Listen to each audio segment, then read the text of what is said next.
Good to actually see some of you still around. Yeah. This group of friends has been growing smaller each year.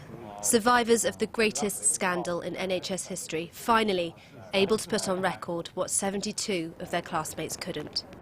We lost 40 within a couple of years, and everyone was just looking at each other thinking, well, I could be next. We're very fortunate, is the word, not lucky. We're fortunate to be standing here when we're representing our fallen friends, really. A whole generation of haemophiliacs was lost, was wiped out. I want to know what happened. I want the truth. In the late 70s and early 80s, these boys attended Treloar's, a specialist school where they were treated for their haemophilia. An on-site NHS clinic gave them Factor VIII, a blood product designed to transform their lives. With the advent of concentrates, home treatment is now both convenient and practical for minor bleeds. Instead, it infected them with HIV and hepatitis C. Most of it had been imported from the US, where companies had paid people in deprived, high-risk communities for their blood. At least 3,000 people in the UK died as a result. At 14 years old, I was told that I had only 2 years to live. How do you even begin to compute something like that at that age? The sheer fear of being told, you've only got 2 years to live is just, just unthinkable. No one knew how to act.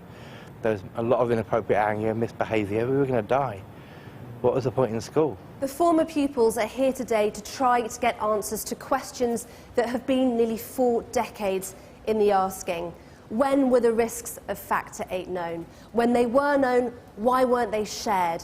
Why wasn't a safer version of the product used when it became available? And why did they have to wait years before they were told they had tested positive, even when authorities knew? The list goes on. First up was Gary Webster, who was 17 when the school informed him he'd been infected with HIV. You've described yourself now as an angry old man, even though I have to say you're still in your 50s. I am angry because of what's happened, because I think it was avoidable, and I just think what could have been for us all. The government has apologised but never accepted liability for the scandal. It's promised to compensate victims if the inquiry recommends, but no amount of money could erase wounds still fresh in the minds of those left behind. And he said, well, based on the information we have at the moment, perhaps 6 months, perhaps a year. And when you're in your early 20s and you hear that, sorry. It is answers they've been waiting for all these years. Who knew what and when? 40 years ago, we were all told that this was an unavoidable accident, and we all believe that. And those were the exact words they used. Yeah. It was an unavoidable accident. And we now know that that was certainly not the truth. The inquiry won't report until the end of 2022. Too late for many of their classmates, but not long now for the men who've been waiting 40 years.